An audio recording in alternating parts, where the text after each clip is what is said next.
৭৮তম শুভ স্বাধীনতা দিবসের শুভেচ্ছা জানিয়ে শুরু করছি আজকের আমাদের এই ভিডিও।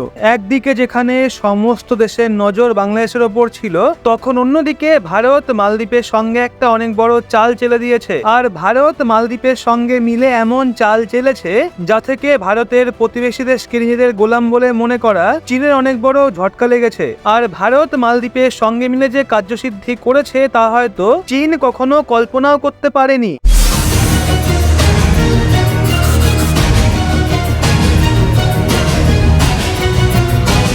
আসলে কিছুদিন আগে খবর বেরিয়ে এসেছিল যে যেই সময় বিশ্বের সমস্ত দেশের সঙ্গে সঙ্গে চীনের মতো দেশের নজর বাংলাদেশের ওপর ছিল, ঠিক সেই সময় ভারত এই সুযোগের সৎ ব্যবহার করে এবং ভারতের বিদেশ মন্ত্রী এস জয়শঙ্কর স্যার মালদ্বীপ গিয়ে তাদের 28টা আইল্যান্ডকে ভারতের জন্য নিয়ে নেয়। অর্থাৎ ভারত চীনকে বড়সড় ঝটকা দিয়ে 28টা আইল্যান্ডকে নিজেদের আধিপত্যে নিয়েছে, যেখানে ভারত তার প্রজেক্টকে ডেভেলপ করবে এবং ভারত সেগুলোকে নিজেদের হিসাবে সঞ্চালনও করবে। যদিও এই সমস্ত কিছু মালদ্বীপের জন্যই করা হবে, কিন্তু এই সমস্ত কিছুকে ভারত নিজের হিসাবে চালাবে। সেখানে যে প্রজেক্ট হবে সেগুলোকেও ভারত নিজেদের মতো করেই পূরণ করবে। আর আপনি জেনে আশ্চর্য হবেন, ভারতের বিদেশ মন্ত্রী এস জয়শঙ্কর স্যার মালদ্বীপের রাষ্ট্রপতি মোহাম্মদ মুইজুর সঙ্গে এর জন্য সমঝোতা করেছে, যা থেকে চীন মালদ্বীপকে ভারতের হাত থেকে ছিনিয়ে নেওয়ার চেষ্টা করছিল। সেই চীনই এত বড় ঝটকা খেয়েছে তার বিষয়ে হয়তো চীন কখনো কল্পনাও করতে পারেনি।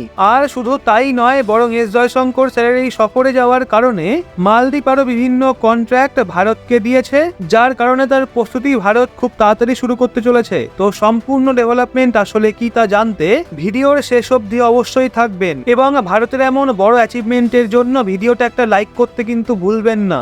ভারত যেইভাবে চীনকে তার যোগ্যতা দেখিয়ে মালদ্বীপে 28টা আইল্যান্ডকে নিজের কন্ট্রোলে নিয়েছে, সেটা সত্যি হতবাক করার মতোই বিষয়। এই বিষয়ে কোনো সংশয় নেই যে ভারত যেই গতিতে অগ্রসর হচ্ছে সেটা থেকে বিভিন্ন ডেভেলপ কান্ট্রির সমস্যা হচ্ছে, আর এদের মধ্যে সবচেয়ে বেশি সমস্যা হচ্ছে চীনের। এই জন্য সে অনেকবারই ভারতকে সমস্যায় ফেলার চেষ্টা করেছে। আর অন্যদিকে ভারতের প্রতিবেশী দেশগুলোকে নিজেদের কন্ট্রোলে নিয়ে আসার জন্য চীন কোনো সুযোগকেই হাতছাড়া করেনি। আর এরই মধ্যে যখন বাংলাদেশের অবস্থা সম্পূর্ণভাবে আউট অফ কন্ট্রোল হয়ে গেছে এবং ভারতের ব্যবসা বাণিজ্য বাংলাদেশের সঙ্গে সম্পূর্ণভাবে ডিস্টার্ব হয়ে গেছে, তখন এর মধ্যে চীন বাংলাদেশকে নিজেদের কন্ট্রোলে আনার চেষ্টা করেছে। যদিও অন্যদিকে যখন এই সমস্ত দেশগুলোর নজর বাংলাদেশের ওপর ছিল, তখন অন্যদিকে ভারত মালদ্বীপের সাথে এমন কিছু কার্যসিদ্ধি করে দেখিয়েছে যা থেকে সত্যি চীনের ঘুম উড়ে গেছে। আসলে কিছুদিন আগেই ভারতের বিদেশ মন্ত্রী এস জয়শঙ্কর স্যার মালদ্বীপের মোহাম্মদ মুইজুর সঙ্গে সাক্ষাৎ করতে মালদ্বীপ সফরে গিয়েছিলেন, যেখানে এস জয়শঙ্কর স্যার 9 থেকে 11 আগস্টের মধ্যে 3 দিনের যাত্রা করেছিলেন। আর এই বিষয়ের ওপর জোর দিয়েছিলেন যাতে দুই দেশের ব্যবসায়িক রিলেশন এবং স্ট্র্যাটেজিক রিলেশনকে মজবুত করা যায়। এরই মধ্যে জয়শঙ্কর স্যারের সাক্ষাৎ না কেবল মোহাম্মদ মুইজুর সাথে হয়, বরং সেখানকার যে ফরেন মিনিস্টার রয়েছেন মুসা জামির, ওনার সাথে জয়শঙ্কর স্যার বিভিন্ন পার্টনারশিপ ফাইনাল করেছেন। এছাড়া মেমোরেন্ডাম অফ আন্ডারস্ট্যান্ডিং এর ওপর সিগনেচারও করা হয়েছে, যার মধ্যে সবার প্রথমে ভারত দ্বারা মালদ্বীপে ইউপিআই লঞ্চ করা হয়েছে, যার মাধ্যমে এখন মালদ্বীপের লোকজন এবং মালদ্বীপে যাওয়া টুরিস্টও খুব সহজেই পেমেন্ট করতে পারবে। তো আপনাদের বলে রাখি, ভারতের দ্বারা অনেক আগে থেকেই মালদ্বীপে ইউপিআই লঞ্চ করার কথাবার্তা চলছিল, কিন্তু তারই মাঝে দুই দেশের রিলেশন খারাপ হয়ে গেছিল।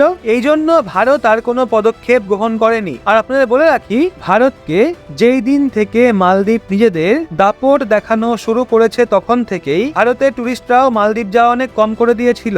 কিন্তু এখানে মালদ্বীপের অর্থব্যবস্থা কেবলমাত্র টুরিস্ট সেক্টরের উপরই ডিপেন্ডেন্ট ছিল। এই জন্য মালদ্বীপের অর্থব্যবস্থা রাস্তায় নেমে গেছিল, যার কারণে মালদ্বীপের পক্ষ থেকে ভারতকে অনেক বেশি পর্যটক পাঠানোর অনুরোধ করা হয়েছিল।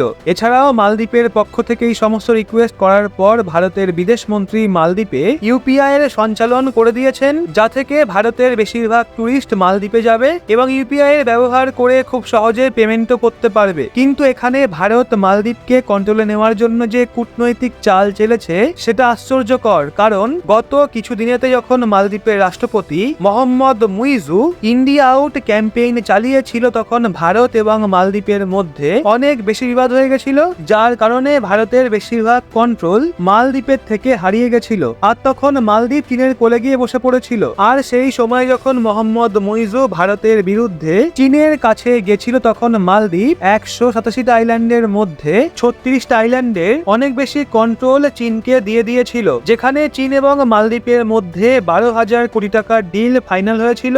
আর এই আইল্যান্ডগুলোকে ডেভেলপ করার দায়িত্ব চীন নিয়েছিল এবং সেটা ভারতের জন্য যথেষ্ট চিন্তাজনক ছিল যে ভারতের প্রতিবেশী দেশ মালদ্বীপে চীন ঢোকার চেষ্টা করছে। আর যদি চীন এখানে প্রবেশ করে যায় তাহলে ভারতের ওপর চীন ভালো মতো নজর রাখত। এছাড়াও ভারতে ওয়েস্ট সাউথ এলাকা থেকেও চীন ভারতকে ঘিরে ফেলতো। এই জন্য ভারত এখানে বড়সড় কূটনৈতিক চাল চালা শুরু করে দিয়েছিল। আমি আপনাদের প্রথমেই বলেছিলাম মালদ্বীপ যেভাবে কাজ করছে সেটা তার উপরই ভারী পড়বে, কেননা যদি আপনি এই ম্যাপে দেখেন তাহলে ভারতই মালদ্বীপের সবচাইতে কাছে রয়েছে আর অন্যান্য দেশগুলো মালদ্বীপের থেকে অনেক দূরত্বে অবস্থান করছে। এই জন্য চীন মালদ্বীপের সাথে 36টা আইল্যান্ডের প্রজেক্ট ডেভেলপমেন্ট এবং টুরিস্ট ইনফ্রাস্ট্রাকচার ডেভেলপ করার যে কথা দিয়েছিল সেটা চীন এখনো পর্যন্ত পূরণ করতে পারেনি। আর এতে অনেক বেশি দেরিও হচ্ছে, যার কারণে মোহাম্মদ মুইজুরও মুড চীনের বিরুদ্ধে কিছুটা পরিবর্তন হয়েছে। এই জন্য এখানে ভারত কূটনীতির খেলা শুরু করে দিয়েছে এবং তারই পরিণাম এটা হয়েছে যে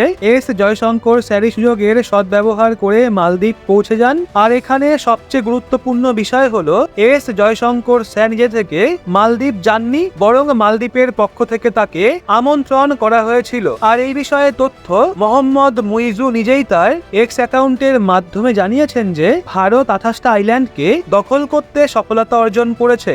আপনাদের বলে রাখি এই 28টা আইল্যান্ড ভারত দ্বারা পানীয় জল এবং সি বিচের জন্য দেওয়া হয়েছে, কারণ এখানে ভারত মালদ্বীপের আইল্যান্ডকে ক্রয় করতে পারবে না। এই জন্য ভারত মালদ্বীপের 28টা আইল্যান্ডকে কন্ট্রোলে নেওয়ার জন্য দুই দেশের মধ্যে পার্টনারশিপ ফাইনালাইজ করেছে। আর এখানে ঠিক একইভাবে কাজ হয়েছে যেইভাবে 36টা আইল্যান্ডের টুরিস্ট সেক্টরে ডেভেলপমেন্টের জন্য চীনকে লিজ হিসেবে দেওয়া হয়েছে।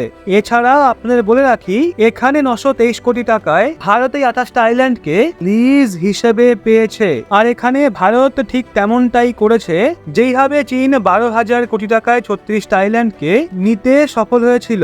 এর সাথেই ভারত ইতিহাসের সবচেয়ে বড় সফলতা মালদ্বীপের সাথে পেয়েছে।